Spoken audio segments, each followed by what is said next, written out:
सचिन के स्कूल से रोज शिकायतें सुन सुनीता और महेश परेशान रहने लगे। करीब करीब रोजाना उसकी डायरी में एक नया नोट होता जिसमें कोई न कोई शिकायत होती। सुनीता जब सचिन से उसके बारे में पूछती तो वह सफाई में बस इतना ही कहता कि उसने कोई गलती नहीं की। सुनीता के सब्र का बांध टूट रहा था। धीरे धीरे वह और महेश सचिन पर हाथ उठाने लगे। स्कूल से रोज शिकायत और घर पर रोज पिटाई ने सचिन को ढीठ बना दिया था। माता पिता से डांट और पिटाई का गुस्सा वो अपने छोटे भाई रचित पर उतारता। अध्यापकों के प्रति भी वो नकारात्मक दृष्टि रखने लगा। अध्यापक पढ़ाते तो बीच में टोकता, बिना बात के ही हंसने लगता, कभी बेतुके सवाल पूछने लगता। 10 वर्ष का सचिन यह समझ नहीं पा रहा था कि सभी उसके साथ ऐसा व्यवहार क्यों कर रहे हैं। उसके इस रवैये से सुनीता निराश रहने लगी। उसे लेकर आए दिन सुनीता और महेश के बीच कहासुनी हो जाती।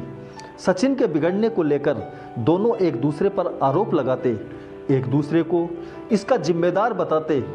सुनीता को अपनी हंसती खेलती गृहस्थी टूटती हुई नजर आने लगी। एक बार उसने साथी छात्र के सर पर चोट मार दी तो प्रिंसिपल ने सुनीता को स्कूल बुलाया। सचिन की हरकतों से सुनीता तंग आ चुकी थी।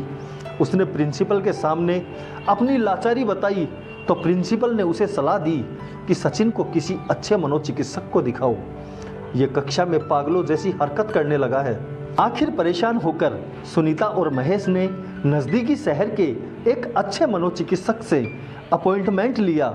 4 दिन बाद उन्हें शहर जाना था, इसलिए छोटे बेटे रचित के पास रहने के लिए सुनीता ने अपनी मां को पहले ही बुला लिया ताकि 2-3 दिन में रचित नानी से घुल मिल जाए। नानी के आने से सचिन खुश रहने लगा क्योंकि नानी उसे स्कूल से आते ही मनपसंद चीज़ें बना कर देती और किचन में खड़े खड़े सचिन स्कूल की सारी बातें नानी को बताता।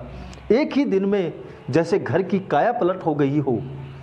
नानी सचिन के साथ छोटी बच्ची बन जाती, उसके साथ हंसती खेलती, उसे कहानियाँ सुनाती। सचिन भी दिल खोलकर स्कूल की हर बात नानी को बताता। उसकी गलती पर नानी उसे प्यार से समझाती। सुनीता को भी समझ में आने लगा कि सचिन को अपने ही घर में कोई दोस्त नहीं मिला। महेश और सुनीता दोनों सरकारी नौकरी में होने के कारण उसे समय नहीं दे पाते थे। उसकी समस्या समझने और उसे सही गलत का ज्ञान देने के बजाय वो उसे मारने पीटने लगते थे। नानी ने उसे वो प्यार और विश्वास दिया जिसकी वो कमी महसूस करता था।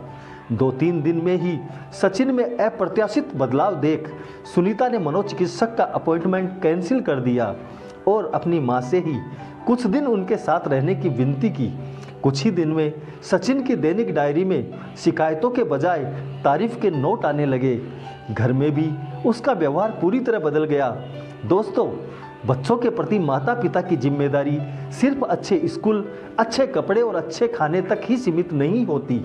उनकी हर समस्या को सुनना, समझना और उसे दोस्ताना विश्वास देना भी जरूरी होता है और ये काम घर के बुजुर्ग हमेशा से करते आ रहे हैं। कहानी पसंद आई तो लाइक ज़रूर करें, कमेंट बॉक्स में कहानी पर अपने विचार लिखें, चैनल को सब्सक्राइब करना न भूलें। मैं रोज़ आपके लिए ऐसी ही दिलचस्प और मनोरंजक कहानियाँ लेकर आता हूँ। धन्यवाद। जय हिंद, जय भारत।